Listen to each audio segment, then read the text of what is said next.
नमस्कार दोस्तों, स्वागत है आपका आज के मुख्य समाचारों में। जी हाँ दोस्तों, आपको यहाँ पर देखने को मिलेंगी सुबह से लेकर शाम तक की तमाम बड़ी खबरें मुख्य समाचार ब्रेकिंग न्यूज अपडेट्स के रूप में। तो चलिए दोस्तों, जान लेते हैं आज की पहली बड़ी खबर। मध्य प्रदेश चुनाव में पहली लड़ाई अपनों से। कांग्रेस की 47, भाजपा की 28 सीटों पर विरोध और बगावत। 5-5 पर बागी भी लड़ेंगे चुनाव। जी हाँ दोस्तों, मध्य प्रदेश विधानसभा की 230 सीटों में से कांग्रेस के 1 और भाजपा के 2 विधानसभा सीट गुना और विदिशा के लिए उम्मीदवारों की घोषणा ही बाकी है। बाकी 228 सीटों पर उम्मीदवार मैदान में है। इनमें कांग्रेस में 42 तो भाजपा में 22 सीटों पर विरोध प्रदर्शन हो रहे हैं। इसके अलावा भाजपा की 6 और कांग्रेस की 5 सीटों पर खुली बगावत सामने आ गई है। भाजपा में रविवार को पूर्व मंत्री रंजना बघेल ने कहा कि कैलाश विजयवर्गीय ने मेरा टिकट कटवाया है। वहीं पूर्व मंत्री अनूप मिश्रा ने अपने मामा पूर्व प्रधानमंत्री अटल बिहारी वाजपेयी की कविता रार नहीं ठानूंगा हार नहीं मानूंगा पोस्ट कर गुस्सा जाहिर किया। भोपाल में पूर्व मंत्री उमाशंकर गुप्ता के समर्थकों ने प्रदेश अध्यक्ष वीडी शर्मा को घेरा। देर शाम मंडल स्तर के 17 पदाधिकारियों ने विरोध में इस्तीफा दे दिया। वहीं कांग्रेस में दूसरी सूची जारी होने के बाद रविवार को भोपाल से लेकर कई जिलों में विरोध प्रदर्शन का सिलसिला जारी रहा। इसके बाद दोस्तों जान लेते हैं अगली बड़ी खबर। बांग्लादेश में दर्दनाक हादसा, 2 ट्रेनों के बीच भयंकर टक्कर, 20 लोगों की मौत, कई घायल।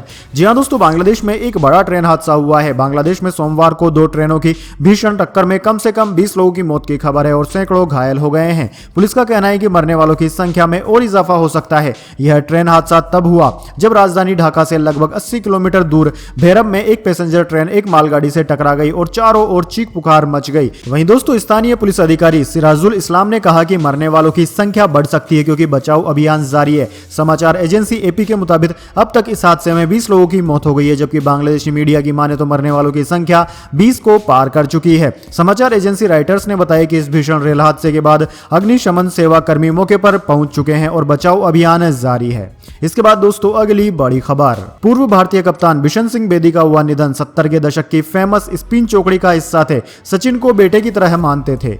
जी हां दोस्तों, भारतीय क्रिकेट टीम के पूर्व कप्तान बिशन सिंह बेदी का सोमवार को निधन हो गया। उन्होंने 77 साल की उम्र में आखिरी सांस ली। भारत के legendary left arm spinner Bedi ने 1967 और 1979 के बीच भारत के लिए 67 टेस्ट मैच खेलते हुए 266 विकेट चटकाए। वहीं 10 वनडे मैचों में उन्होंने 7 विकेट भी हासिल किए। दोस्तों, 70 के दशक में बेदी भारतीय टीम की फेमस स्पिन चौकड़ी का हिस्सा थे। इसके बाद दोस्तों अगली बड़ी खबर। खुल गई कनाडा की पोल। खालिस्तान मुद्दे का समर्थन करने पर मिल रहा वीजा। कनाडाई राजनयिक कर रहे गड़बड़ी। जी हां दोस्तों, खालिस्तानी नेता हरदीप सिंह निज्जर की हत्या को लेकर भारत और कनाडा के बीच मौजूदा तनाव के बीच शीर्ष सरकारी सूत्रों ने न्यूज 18 को बताया कि कनाडाई राजनयिक चंडीगढ़ और पंजाब के अन्य क्षेत्रों में विभिन्न वाणिज्य दूतावासों में खालिस्तानी समर्थक ज्ञात आपराधिक पृष्ठभूमि वाले लोगों को वीजा देने के लिए अपनी शक्तियों का दुरुपयोग कर रहे हैं। सूत्रों ने कहा है कि कनाडाई राजनयिक लोगों की पृष्ठभूमि जानने के बावजूद उन्हें वीजा देने के मामले में बहुत नरम हो गए हैं। उन्होंने कहा कि खालिस्तानी मुद्दे का समर्थन करने के लिए ही वीजा बढ़ाया जा रहा है ताकि खालिस्तानी मुहिम को अधिकतम ताकत मिल सके। सूत्रों ने कहा है कि कनाडाई राजनयिकों ने जानबूझकर ऐसा किया। वे बहुत स्पष्ट थे। उन्हें कुछ लोगों को भारत से बाहर ले जाने के लिए वीजा देना था। यहां तक कि जो लोग आपराधिक मामलों में शामिल थे उन्हें भी इन राजनयिकों द्वारा वीजा दिया गया और कनाडा भेजा गया। इसके बाद दोस्तों अगली बड़ी खबर। सद्दाम हुसैन की बेटी को 7 साल की जेल। पिता की प्रतिबंधित पार्टी को प्रमोट करने का आरोप। इराक के इस तानाशाह को अमेरिका ने दी थी फांसी। जी हां दोस्तों, इराक के पूर्व राष्ट्रपति और तानाशाह सद्दाम हुसैन की बड़ी बेटी रगद हुसैन को बगदाद कोर्ट ने 7 साल जेल की सजा सुनाई है। उन पर अपने पिता की प्रतिबंधित बाथ पार्टी को प्रमोट करने के आरोप लगे हैं। 2003 में अमेरिका और ब्रिटेन ने इराक पर हमला कर सद्दाम को गिरफ्तार कर लिया था और फांसी दे दी थी। इसी के साथ इराक में सद्दाम शासन का खात्मा भी हुआ था, जिसके बाद उसकी पार्टी को भंग कर दिया गया और उस पर प्रतिबंध लगा दिए गए थे। एएफपी के मुताबिक सद्दाम हुसैन की बेटी रगद ने 2021 में एक इंटरव्यू दिया था जिसमें उसने बाथ पार्टी को प्रमोट करते हुए उसकी उपलब्धियां गिनाई थी। दरअसल इराक में पुरानी सत्ता को बढ़ावा देने वाली एक्टिविटीज बैन है। यहां पुरानी सत्ता से जुड़ी तस्वीरें या नारे लगाने वाले किसी भी व्यक्ति पर मुकदमा चलाया जा सकता है। इसके बाद दोस्तों अगली बड़ी खबर। दिल्ली पर प्रदूषण और डेंगू की दोहरी मार। 5000 के करीब पहुंचा मरीजों का आंकड़ा। जी हां दोस्तों, दिल्ली में सीजन की सबसे खराब आबोहवा अक्टूबर महीने के आखिरी हफ्ते में दर्ज हुई और AQI 306 दर्ज हुआ। वहीं राजधानी में NCR के शहरों में फैले डेंगू की दहशत के बीच राजधानी में डेंगू के मच्छरों के लिए घातक इंतजाम किए जा रहे हैं। दिल्ली में डेंगू का आंकड़ा 5000 ही होने को है, तो वहीं बच्चों में प्लेटलेट्स गिरने के मामले सामने आ रहे हैं। दोस्तों, दिल्ली में डेंगू को काबू करने के लिए दिल्ली नगर निगम का हेल्थ विभाग सक्रिय है, लिहाजा डेंगू मच्छरों की सांसें खत्म हो सके इसके लिए सुबह और शाम फॉगिंग हो रही है। Assistant malaria inspector sugar Singh Meena ने बताया कि डेंगू के एंडीज मच्छरों और दूसरे एडल्ट मॉस्किटो के लिए फॉगिंग हो रही है। फॉगिंग में उड़े वाला केमिकल एडीज मच्छरों की सांसों में भरने से उसकी मौत हो जाती है। दरअसल दोस्तों डेंगू मच्छरों की 3 कैटेगरी, एग लार्वा और प्यूमा को तो एंटी लार्वा दवाई के जरिए खत्म किया जा सकता है, लेकिन चौथी स्टेज वो एडल्ट मच्छर जो उड़कर भाग जाते हैं उन मच्छरों की सांसों के लिए जहर साबित होता है। यही वजह है कि चौथी स्टेज में एडीज मच्छर को मारने के लिए दिल्ली के 250 वार्ड में सुबह शाम फॉगिंग कराई जा रही है। चलिए दोस्तों जान लेते हैं इसके बाद अगली बड़ी खबर। सीजीआई चंद्रचूड़ बोले इतिहास में लीगल सिस्टम का मिसयूज हुआ, इसे अन्याय भेदभाव के लिए हथियार बनाया, हाशिए पर रहे समुदायों को नुकसान पहुंचा। जी हां दोस्तों, सुप्रीम कोर्ट के chief justice CGI D Y Chandrachud ने कहा है कि लीगल सिस्टम को हाशिए पर रहे समुदायों को दबाने के लिए हथियार के तौर पर इस्तेमाल किया गया। उन्होंने कहा कि अमेरिका में भेदभाव करने वाले कानून के बनने से गुलामी प्रथा को बढ़ावा मिला, जिम क्रो के कानूनों के जरिए स्थानीय लोगों को निशाना बनाया गया। उन्होंने आगे कहा कि अमेरिका और भारत दोनों देशों में लंबे समय तक कई समुदायों को वोट डालने का अधिकार नहीं दिया गया। इस तरह कानून का इस्तेमाल पावर स्ट्रक्चर को बनाए रखने और भेदभाव को बढ़ावा देने के लिए किया गया। इसका खामियाजा हाशिए पर रहे समुदायों को लंबे समय तक उठाना पड़ा। समाज में होने वाले भेदभाव और अन्याय को सामान्य माना जाने लगा। कुछ समुदाय समाज की मुख्य धारा से अलग हो गए। इसके चलते हिंसा और बहिष्कार की घटनाएं हुई। इसके बाद दोस्तों अगली बड़ी खबर, India versus New Zealand world cup 2023 विश्व कप में अब तक मौके ना मिलने को लेकर न्यूजीलैंड की कमर तोड़ने वाले शमी ने दिया बड़ा बयान। जी हां दोस्तों, न्यूजीलैंड के खिलाफ विश्व कप मैच में 5 विकेट झटक कर भारत की जीत की पटकथा लिखने वाले तेज गेंदबाज मोहम्मद शमी ने रविवार को यहां कहा कि अगर टीम सफलता हासिल कर रही है तो उन्हें बाहर बैठने में कोई परेशानी नहीं है। मौजूदा विश्व कप में यह भारतीय टीम की लगातार 5वीं जीत थी और शमी को पहली बार अंतिम 11 में मौका मिला था। दोस्तों हरफनफोला हार्दिक पांड्या के चोटिल होने के कारण शमी और सूर्य कुमार यादव को टीम में शामिल किया गया। शमी ने 54 रन देकर करियर में तीसरी बार 5 विकेट चटकाए और मैन ऑफ द मैच बने। इसके बाद दोस्तों अगली बड़ी खबर, कप्तान बनने के बाद रोहित शर्मा की बैटिंग में आया बड़ा बदलाव, पूर्व ओपनर ने किया खुलासा। जी हां दोस्तों, वर्ल्ड कप 2023 में रोहित शर्मा की अगुवाई में भारतीय क्रिकेट टीम का शानदार प्रदर्शन जारी है। टीम इंडिया ने अब तक अपने 5 मैचों में आसानी से जीत हासिल की और परफेक्ट 10 अंकों के साथ वह शीर्ष स्थान पर काबिज है। बैटिंग हो या बॉलिंग, दोनों ही क्षेत्रों में भारतीय प्लेयर्स ने बढ़ चढ़कर प्रदर्शन किया। गेंदबाजी में जहां जसप्रीत बुमराह, मोहम्मद शमी, सिराज, रविंद्र जडेजा और चाइना मैन कुलदीप यादव अद्भुत पहेली साबित हो रहे हैं, वहीं बैटिंग में कप्तान रोहित शर्मा और विराट कोहली रनों का अंबार लगा रहे हैं। दोस्तों रोहित शर्मा की बात करें तो उनका प्रदर्शन तो विपक्षी गेंदबाजों और प्लेयर्स को दहशत में ला रहा है। हिटमैन ने टूर्नामेंट में अब तक 133.47 के स्ट्राइक रेट से 311 रन बनाए। इस दौरान 33 चौकों के साथ में 17 छक्के उनके बल्ले से निकले। भले ही टूर्नामेंट में रन बनाने के मामले में विराट कोहली नंबर 1 पर हैं, लेकिन रोहित के बल्ले की धमक विपक्षी गेंदबाजों पर काल बनकर बरस रही है। ऐसा लग रहा है कि वर्ल्ड कप में रोहित अपने 2019 के सुनहरे दौर को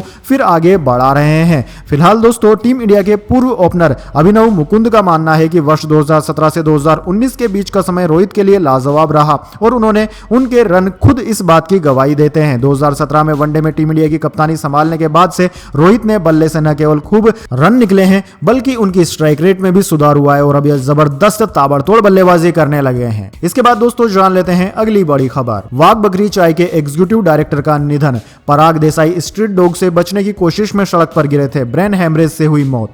जी हां दोस्तों, Gujarat tea processors and packers limited के एग्जीक्यूटिव डायरेक्टर पराग देसाई का रविवार शाम 49 वर्ष की उम्र में अहमदाबाद के एक प्राइवेट अस्पताल में निधन हो गया। स्ट्रीट डॉग से बचने की कोशिश में वो सड़क पर गिर गए थे, जिसके बाद उन्हें ब्रेन हेमरेज हो गया था। Gujarat tea processors and packers limited अपने चाय ब्रांड वाघ बकरी चाय के लिए पॉपुलर है। अहमदाबाद मिरर की रिपोर्ट के अनुसार यह घटना 15 अक्टूबर की है, जब देसाई इस्कॉन असेंबली रोड के पास मॉर्निंग वॉक पर निकले थे। सड़क पर गिरने के बाद एक सुरक्षा गार्ड ने परिवार को घटना के बारे में बताया और देसाई को इलाज के लिए पास के शेल्बी अस्पताल ले जाया गया, जिसके बाद उन्हें जाइडस अस्पताल में शिफ्ट किया गया, जहां पर कुछ दिन इलाज के बाद उनकी मौत हो गई। इसके बाद दोस्तों अगली बड़ी खबर, इजराइल हमास जंग, पीएम मोदी ने जॉर्डन के किंग अब्दुल्ला द्वितीय से की बात, आतंकवाद और आम नागरिकों की मौत पर जताई चिंता। जी हां दोस्तों, इजराइल और हमास के बीच 7 अक्टूबर से जंग जारी है। इसी बीच सोमवार 23 अक्टूबर को प्रधानमंत्री नरेंद्र मोदी ने जॉर्डन के किंग अब्दुल्ला द्वितीय से फोन पर बात की। पीएम मोदी ने सोशल मीडिया एक्स पर बताया कि हम दोनों के बीच वेस्ट एशिया में हाल ही के दिनों में हुए डेवलपमेंट पर चर्चा हुई। उन्होंने कहा कि हमने आतंकवाद, हिंसा और आम नागरिकों की मौत को लेकर चिंता जताई। पीएम मोदी इससे पहले इजराइल के प्रधानमंत्री बेंजामिन नेतन्याहू और फिलिस्तीन प्राधिकरण के राष्ट्रपति महमूद अब्बास से भी फोन पर बात कर चुके हैं। पीएम मोदी ने अब्बास से बात कर कहा था कि फिलिस्तीन प्राधिकरण के राष्ट्रपति महमूद अब्बास के साथ बातचीत की है और हमने शांति के बारे में बात की। इसके बाद दोस्तों अगली बड़ी खबर, जोशीमठ के बाद अब लाहौल स्पीति के घर दरक रहे, गांव के 16 में से 9 घरों में दरारें, लोग बाहर सो रहे, बोले सर्वे कराएं। जी हां दोस्तों, उत्तराखंड के जोशीमठ में घरों में दरारें पड़ने की घटना के बाद कुछ ऐसा ही मामला हिमाचल प्रदेश में भी सामने आया है। लाहौल स्पीति जिले के लिंडूर गांव में जमीन धंसने के बाद करीब 16 में से 9 घरों में दरारें पड़ गई है। गांव में रहने वाले 70 लोग खुले आसमान के नीचे सोने को मजबूर हैं। उन्हें डर है कि उनका घर कभी भी गिर सकता है। ग्रामीणों का कहना है कि घरों में दरारें पड़ने के अलावा उनकी खेती की जमीन भी धंस गई है। इन लोगों ने सरकार से सर्वे कराने की मांग की है। गोहरमा गांव की प्रधान सरिता ने कहा कि जून जुलाई महीने में गांव के कुछ इलाकों में दरारें देखी गई, बाद में वे चौड़ी होती चली गई, जिससे घरों को खतरा हो गया है। गांव के 16 में से 9 घरों में दरारें पड़ चुकी है और 4 घर असुरक्षित घोषित कर दिए गए हैं। इसके बाद दोस्तों जाने अगली बड़ी खबर, लेकिन उससे पहले मेरी आपसे एक छोटी सी रिक्वेस्ट है, अगर दोस्तों आपको अभी तक हमारी न्यूज पसंद आई है तो इसे एक छोटा सा लाइक जरूर दे दीजिए, और अगर आपको पसंद नहीं आई है तो बेशक आप डिसलाइक भी कर सकते हैं, लेकिन दोस्तों लाइक और डिसलाइक जरूर कीजिए, क्योंकि दोस्तों यही हमारी मेहनत का फल होता है और इसी से हमें पता चलता है कि आपको हमारी वीडियोस पसंद आ रही है या नहीं। तो चलिए दोस्तों जान लेते हैं आज की अगली बड़ी खबर। सेंसेक्स 825 अंक गिरकर 64,571 पर हुआ बंद। निफ्टी भी 260 अंक टूटा। मेटल, रियल्टी, आईटी और बैंकिंग शेयर्स में सबसे ज्यादा रही गिरावट।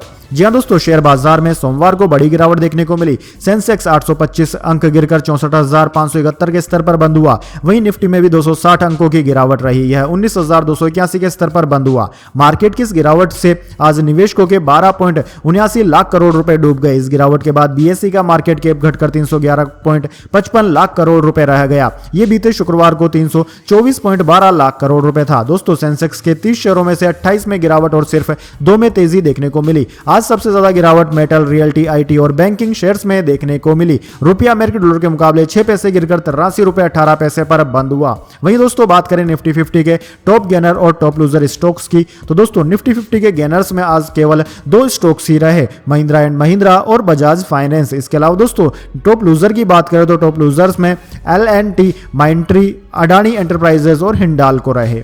इसके बाद दोस्तों अगली बड़ी खबर, डिज्नी रिलायंस के बीच जल्द हो सकती है multi billion dollar deal. Disney Bharat में अपने टेलीविजन और स्ट्रीमिंग बिजनेस को मुकेश अंबानी को बेचेगी। जी हां दोस्तों, अमेरिका की mass media company Walt Disney कोडोट की मुकेश अंबानी के रिलायंस ग्रुप के साथ मल्टी मिलियन डॉलर डील जल्द ही फाइनल हो सकती है। ब्लूमबर्ग की रिपोर्ट के मुताबिक स्ट्रीमिंग प्लेटफॉर्म डिज्नी इस डील में भारत में अपने टेलीविजन और स्ट्रीमिंग बिजनेस एसेट्स को रिलायंस को बेचेगी। ब्लूमबर्ग की रिपोर्ट के मुताबिक पिछले महीने अंबानी के अलावा डिज्नी की गौतम अडानी, सन टीवी के मालिक कलानिधि मारन और कुछ प्राइवेट इक्विटी फर्म से भी इस multi billion dollar entertainment deal के लिए बातचीत चल रही थी। हालांकि अब यह डील मुकेश अंबानी के हाथ लगने वाली है। इस डील के साथ ही मुकेश अंबानी की कंपनी एंटरटेनमेंट इंडस्ट्री में टॉप लीडर बनकर उभरेगी। डील के बाद रिलायंस को डिज्नी स्टार बिजनेस में कंट्रोलिंग स्टॉक्स मिल जाएंगे। इस मामले से जुड़े लोगों ने ब्लूमबर्ग को बताया कि इस डील के बाद रिलायंस को डिज्नी स्टार बिजनेस में कंट्रोलिंग स्टेक्स मिल जाएंगे, जिसकी असेसमेंट वैल्यूएशन 10 बिलियन डॉलर यानी कि 83,163 करोड़ रुपए है। डील पूरी होने के बाद डिज्नी की इस बिजनेस में फिर माइनॉरिटी स्टॉक्स यानी कि मामूली हिस्सेदारी रह जाएगी। चलिए दोस्तों जान लेते हैं इसके बाद अगली बड़ी खबर। आज सोने चांदी की कीमत में मामूली तेजी, 60,698 रुपए प्रति 10 ग्राम पर आया सोना। चांदी 72,000 के पार निकली। जी हां दोस्तों, 23 अक्टूबर को सोने के दामों में मामूली गिरावट देखने को मिली। Indian bullion and jewellers association IBGA की वेबसाइट के मुताबिक सराफा बाजार में 24 कैरेट सोने के दाम 5 रुपए बढ़कर 60,698 रुपए प्रति 10 ग्राम पर आ गए। वहीं 18 कैरेट सोने की कीमत 45,524 रुपए प्रति 10 ग्राम हो गई है। हालांकि दोस्तों चांदी की कीमत में आज तेजी देखने को मिली। यह 103 रुपए बढ़कर 72,094 रुपए प्रति किलोग्राम पर आ गई है। इससे पहले यह 71,991 रुपए प्रति किलोग्राम पर थी। इसके बाद दोस्तों अगली बड़ी खबर, अनुष्का शर्मा और विराट कोहली ने शुरू किया नया बिजनेस, अब इस सेक्टर में मचाएंगे धूम। जी हां दोस्तों, अनुष्का शर्मा और विराट कोहली ने नए कारोबार निसर्ग के जरिए इवेंट और एक्सपीरियंस को बढ़ावा देने के लिए अपने पहले कदम की घोषणा कर दी है। निसर्ग इवेंट और IP को बढ़ाने के लिए समान विचारधारा वाले पार्टनर्स को आपस में जोड़ेगा। यह पहल मौजूदा IP में स्पेशल सेगमेंट के एक्यूरेशन के साथ साथ नए प्लेटफॉर्म को तैयार करेगी। पहले कदम के रूप में निसर्ग ने द वैली रन जैसे कल्ट IP के साथ स्पेशलिस्ट मोटर स्पोर्ट्स और entertainment event company elite octane के साथ करार किया है। इसके बाद दोस्तों अगली बड़ी खबर, शशि थरूर की महुआ मोइत्रा के साथ तस्वीरें वायरल, दोनों डिनर करते दिखे, कांग्रेस सांसद बोले ये चीप पॉलिटिक्स, वो मेरी बच्ची जैसी। जी हां दोस्तों, कांग्रेस सांसद शशि थरूर की टीएमसी सांसद महुआ मोइत्रा के साथ तस्वीरें वायरल हो रही है। फोटो में दोनों डिनर करते नजर आ रहे हैं। इन तस्वीरों को लेकर उन्हें ट्रोल किया जा रहा है। थरूर ने इस मामले में सोमवार को अपना बयान जारी किया। उन्होंने इसे चीप पॉलिटिक्स का हिस्सा बताया। उन्होंने कहा कि तस्वीरों को कॉर्प कर यानी कि काट करके पेश किया जा रहा है। यह महुआ के जन्मदिन की तस्वीरें हैं। वहां मेरे अलावा 15 और लोग मौजूद थे जिन्हें तस्वीर से हटा दिया गया। उन्होंने कहा कि इन तस्वीरों को प्राइवेट मीटिंग बताकर वायरल किया जा रहा है, जबकि उस पार्टी में मेरी बहन भी मौजूद थी। महुआ मुझसे 20 साल छोटी है, वो मेरी बच्ची जैसी है। दोस्तों आपकी जानकारी के लिए बता दें, वायरल हो रही तस्वीरों को लेकर महुआ ने भी प्रतिक्रिया दी। उन्होंने एक्स पर लिखा कि बंगाल की महिलाएं जीवन जीती है, झूठ नहीं। इन तस्वीरों को भाजपा की ट्रोल सेना फैला रही है। ये मेरी निजी तस्वीरें हैं। फोटो को क्रॉप करके शेयर किया गया है। इसके बाद दोस्तों अगली बड़ी खबर,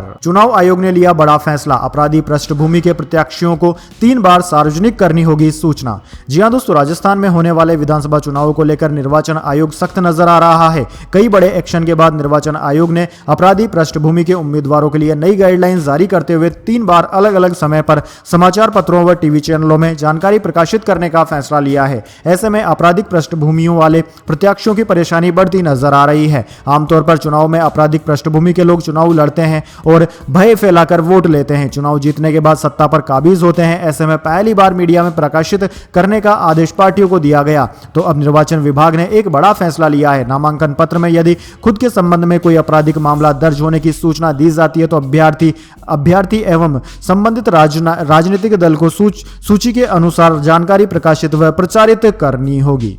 इसके बाद दोस्तों अगली बड़ी खबर, दिल्ली नोएडा की हवा खतरनाक हुई, राजधानी का AQI 306 पहुंचा, मुंबई में स्मॉग, भोपाल सबसे बेहतर। जी हां दोस्तों, ठंड शुरू होने से पहले दिल्ली नोएडा में हवा खतरनाक होने लगी है। System of air quality and weather forecasting and research SAFAR के मुताबिक सोमवार सुबह दिल्ली में AQI यानी कि वायु गुणवत्ता सूचकांक 306 दर्ज किया गया। एयर क्वालिटी इंडेक्स में इसे इंसानों के लिए बहुत खराब माना जाता है। दिल्ली की हवा खराब से बहुत खराब की श्रेणी में पहुंच गई है। रविवार दोपहर को AQI 302 पर पहुंच गया था, जो सोमवार सुबह 4 पॉइंट बढ़कर 306 हो गया। शनिवार को यह 173 था, जो रविवार सुबह को अचानक से बढ़कर 266 हो गया था। वहीं दोस्तों नोएडा में सोमवार सुबह आसमान में स्मोक की मोटी परत जमा हो गई। यहां AQI 322 दर्ज किया गया। इसके अलावा दोस्तों मुंबई में भी हवा मध्यम दर्जे पर पहुंच गई है। यहां सुबह AQI 127 तक पहुंच गया था। भोपाल का एयर क्वालिटी इंडेक्स AQI सोमवार को 33 रहा, यानी कि भोपाल की हवा सबसे बेहतर है। इसके बाद दोस्तों जान लेते हैं अगली बड़ी खबर, हमास साइनाइड बम से हमला करने वाला था, इस केमिकल से फौरन मौत होने का खतरा, इजरायली राष्ट्रपति बोले, लड़ाके अल कायदा से प्रेरित। जी हां दोस्तों, इजराइल के प्रेसिडेंट इशाक हेर्ज़ोग ने खुलासा किया है कि हमास के लड़ाकों को साइनाइड बम बनाने और इनसे हमला करने के ऑर्डर्स मिले थे। उन्होंने कहा कि क्यूब्जकबीरी में मारे गए लड़ाकों के पास USB डिवाइस मिले, इनमें साइनाइड बम बनाने की प्रोसेस बताई गई थी। उन्होंने दावा किया कि यह तरीका वही है जो अल कायदा इस्तेमाल करना चाहता था या कर रहा था। हेर्ज़ोग ने कहा कि मारे गए हमास लड़ाकों के पास USB डिवाइस मिली, इससे पता चला है कि वो हमारे नागरिकों पर साइनाइड से हमला करने वाले थे, बिल्कुल वैसे ही जैसे अल कायदा करता था। हम यहाँ ISIS, अल कायदा और हमास से लड़ रहे हैं। 2003 में अल कायदा ने केमिकल वेपन से हमला करने का प्लान या स्ट्रेटजी बनाई थी। हमास अल कायदा से प्रेरित होकर इजरायलियों के खिलाफ इसका इस्तेमाल करना चाहता था। साइनाइड बेहद खतरनाक केमिकल है। शरीर में 3 ग्राम से ज्यादा साइनाइड चला जाए तो तुरंत मौत हो जाती है। चलिए दोस्तों जान लेते हैं इसके बाद अगली बड़ी खबर, टीवी के लिए ये प्यार तब कहां चला जाता है जब अंकिता लोखंडे पर भड़के प्रोड्यूसर संदीप सिकांड, खूब सुनाई खरी खोटी। जी हां दोस्तों, बिग बॉस 17 खूब सुर्खियों बटोर रहा है। शो की शुरुआत से ही घर वालों के बीच तू मैं का सिलसिला जारी है। इस बार शो में टीवी सेलेब्स के साथ साथ कंटेंट क्रिएटर्स की भी एंट्री हुई है। ऐसे में जब घर में टीवी एक्ट्रेस अंकिता लोखंडे और रैपर खानजादी की लड़ाई हुई तो अंकिता ने उन पर तंज के रूप में तीर छोड़ा और यह तक कह दिया कि उनकी वजह से ही वे टीवी पर दिखाई दे रही है। अंकिता का टीवी को लेकर यह कमेंट एक्टर और प्रोड्यूसर संदीप सिकंद को बिल्कुल पसंद नहीं आया है। उन्होंने सोशल मीडिया के जरिए अपना गुस्सा जाहिर किया और अंकिता पर भड़कते नजर आए। अपनी इंस्टाग्राम स्टोरी पर 2 पोस्ट करते हुए संदीप ने अंकिता लोखंडे को खूब खरी खोटी सुनाई और टीवी के लिए उनके प्यार के दिखावे पर तंज कसा। उन्होंने लिखा, कि ये सभी टीवी कलाकार जो अचानक टीवी के लिए अपने प्यार और अपने पेशे के बारे में बात कर रहे हैं, मुझे हैरानी है कि वह प्यार और प्रोफेशनलिज्म तब कहां चला जाता है जब वे एक शूटिंग के लिए 3 और 4 घंटे सहमत से 12 घंटे में से देते हैं, जब वे स्क्रीन में बदलाव की मांग करते हैं, जब वे डायलॉग्स पर अजीब मांग करते हैं। संदीप ने आखिर में लिखा कि आखिर में अगर वे एक फिल्म या यहां तक कि एक एडवर्टाइजमेंट साइन करते हैं तो टीवी कमिटमेंट्स सीधे खिड़की से बाहर हो जाते हैं। इसलिए मेरी रिक्वेस्ट है कि प्लीज चुप रहें। ऐसे बहुत कम एक्टर हैं जो वाकई में टीवी की इज्जत करते हैं और उसे कबूल करते हैं और उन्हें इसके बारे में कभी चिल्लाने या हंगामा करने की जरूरत नहीं पड़ती। सबसे ऊंची आवाज हमेशा सच की होती है। यानी कि यहां पर वे अंकिता लोखंडे को ताना दे रहे थे कि वो आज जो कुछ है वह टीवी की वजह से है और वह आज टीवी को ही बुला भरा कह रही है। तो दोस्तों यह थी आज की तमाम बड़ी खबरें। इसके बाद दोस्तों बारी आती है आज के माइंड क्विज क्वेश्चन की। जी हां दोस्तों, एक आसान से सवाल का जवाब देकर आप जीत सकते हैं एक अमेजिंग सरप्राइज गिफ्ट हमारे यूट्यूब चैनल की ओर से। तो दोस्तों आज का सवाल आपकी स्क्रीन पर आ चुका है। भारत में ऑल इंडिया रेडियो का मुख्य केंद्र कहां पर है? जी हां दोस्तों, अगर आप जानते हैं कि ऑल इंडिया रेडियो का मुख्यालय कहां पर है भारत में, तो जल्दी से उस शहर का नाम कमेंट बॉक्स में लिख दीजिए। अगर दोस्तों आपका जवाब होता है एकदम सही और आप चुन जाते हैं लकी विजेता के रूप में, तो आपको मिल सकता है एक सरप्राइज गिफ्ट हमारे यूट्यूब चैनल की ओर से। तो दोस्तों जल्दी से अपना उत्तर कमेंट बॉक्स में लिख दीजिए, वीडियो को लाइक कर लीजिए और चैनल को सब्सक्राइब करके बेल आइकन भी दबा लीजिए। धन्यवाद। वंदे मातरम। जय हिंद, जय भारत।